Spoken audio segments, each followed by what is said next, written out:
Um horror tão grande que é capaz de fazer com que meus gritos sejam de silêncio. Trocadilhos. A editora Darkside anunciou que vai lançar no Brasil Tomazzotti. Finalmente Tomazzotti vai sair por aqui. Eu tô devendo um vídeo sobre ele há muito tempo. É um autor suíço, muito bom, faz quadrinhos de horror, quadrinhos silenciosos de horror, e que tem toda uma estética e uma técnica bastante singular. O quadrinho que a editora Darkside anunciou é Cinema Panopticon. Ele saiu originalmente em 2005 e eu vou falar um pouco dele aqui, mas vou falar mais também de outros trabalhos do Tomazzotti. Primeiro deixa eu mostrar a arte para vocês. Como vocês podem notar aqui, há um trabalho com achura, há um detalhismo das pessoas, dos ambientes, há um jogo com luz e sombra muito sofisticado e também há um emprego da técnica do layout que favorece muito a narrativa do tipo de coisa que ele conta. A exemplo do que eu já comentei em outros vídeos falando, por exemplo, de Watchmen, notem como que a regularidade do layout faz com que a gente se atenha muito a uma sequencialidade de ações, sequencialidade inclusive de pequenas ações, que no momento em que esse layout quebra, ou seja, no momento em que a gente não está mais vendo só 4 quadros por página, deixa eu achar aqui um exemplo onde isso acaba sendo violado. Ó, é o caso aqui dessa virada de página, né? A gente está acompanhando aqui e aí tem algo que se torna importante e, portanto, ocupa a página toda. Nesse outro momento aqui, nós temos daí os 2 quadros de baixo virando um quadro só. Apesar de todos esses exemplos aqui que eu mostrei para vocês, de 4 quadros virarem 3 quadros ou virar um quadro só, as bordas são respeitadas. Toda a proporção que se trabalhava ali nos 4 quadros, notem aqui, continua valendo. Portanto, esse senso de regularidade ele tem um efeito narrativo muito poderoso. Ele vai nos conduzindo ação por ação, instante por instante, até que finalmente alguma coisa muito relevante, muito impactante acontece. E essa coisa, quando acontece, altera o layout. E por mais que você conscientemente não perceba isso, a nível inconsciente isso te pega. Entende? E essa é uma das mágicas dos quadrinhos. O Tomazzotti, como vocês podem perceber aqui, ele é muito tributário ao cinema expressionista ali dos anos 20, ao cinema noir dos anos 30, portanto ele faz sempre essas luzes um tanto duras, esses ambientes lúgubres, há uma tendência ao grotesco, as pessoas não são muito bonitas, suas feições são um tanto severas, mesmo pessoas bonitas não são tão bonitas assim, ou pelo menos mesmo elas sendo bonitas, o seu sorriso, o seu olhar nos passa um desconforto. Hoje há uma certa banalização do sombrio, muito por culpa do Zack Snyder e essas porcaria que ele faz, né?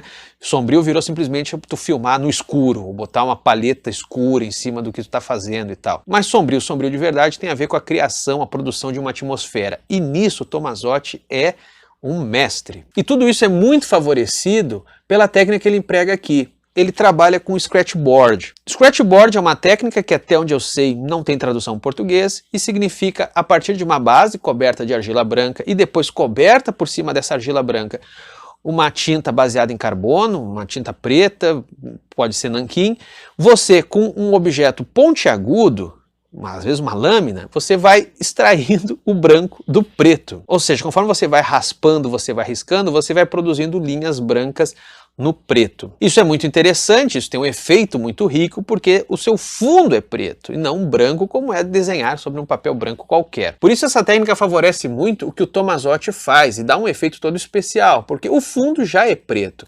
Então tudo aquilo que a gente está vendo de zona clara é algo que foi extraído, que foi tirado às duras custas do trabalho do artista. É como se ele estivesse diante das trevas absoluta e coubesse a ele simplesmente conseguir dali extrair alguns contornos para que a gente pudesse ver a face do horror. E aí fica a pergunta, mas por que ser um quadrinho silencioso, né? Isso faz tanta diferença porque ele quer produzir aqui? Faz diferença. Porque a falta de palavras aqui não está deixando o quadrinho sem alguma coisa, não está deixando ele capenga.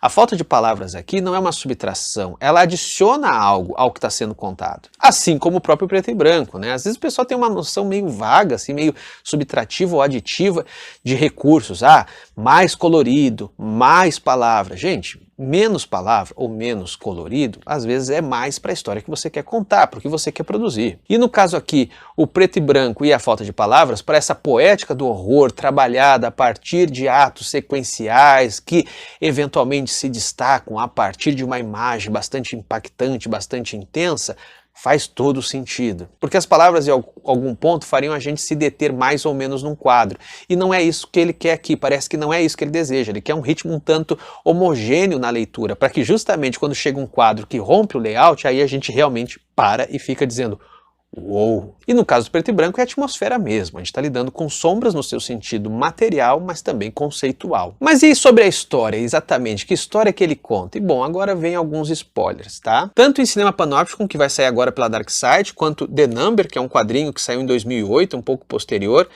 que são quadrinhos igualmente em preto e branco, mudo, etc, etc. Todos eles trabalham com repetições, com algum tipo de gesto cíclico. Sobre Cinema Panóptico, a história é sobre uma menina que está num parque de diversões, só que ela é meio baixinha, está sem grana, então ela não consegue desfrutar de praticamente de nada, e ela vai acabar parando numa galeria meio mocosada lá, onde tem vários panópticons. E aí ela consegue, ao preço das poucas fichinhas que ela tem, assistir filmetes em cada um deles. Portanto, cada episódio do quadrinho vai ser um desses filmetes, e são histórias sempre macabras. No final, para não dar um baita spoiler, mas o que eu posso dizer para vocês é que o final tem essa coisa de volta para o começo. É a mesma coisa que acontece em The Number, ou Número, e é esse número aqui que eu não vou ler. Aqui a gente acompanha a história de um cara que era o eletricista responsável pela execução de presos condenados à cadeira elétrica, e que depois da morte de um desses prisioneiros, ele tem acesso a um número, né, esse número aqui gigante, que estava num papelzinho na mão de um desses caras que foi executado, e aí ele começa a perceber que esse número é um número um tanto premonitório, ou seja, tudo acontece de acordo com esse número. E de novo, mais uma vez, a gente acompanha uma história onde os passos desse cara que no começo estava executando alguém,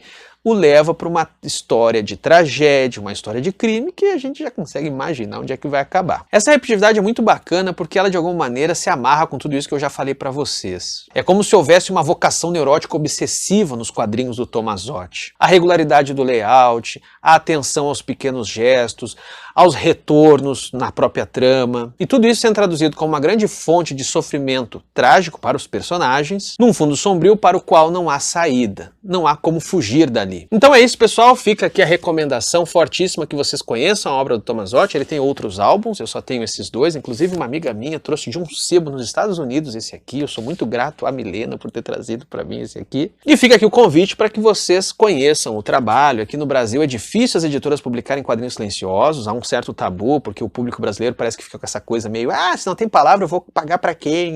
Então não fica essa bobagem e se permitam conhecer um trabalho que é fantástico. No mais, pessoal, fica o apelo para que você seja apoiador do canal, ajude o canal a continuar com o seu trabalho, tem umas recompensas legais, eu vou deixar o link da campanha no Catarse no primeiro comentário fixado, e se você não pode ajudar, que a coisa está realmente complicada para muita gente, ajude curtindo, se inscrevendo, compartilhando, tudo isso também ajuda bastante. E segue a gente também lá no Instagram, @CanesaSarjeta, tá bom, pessoal?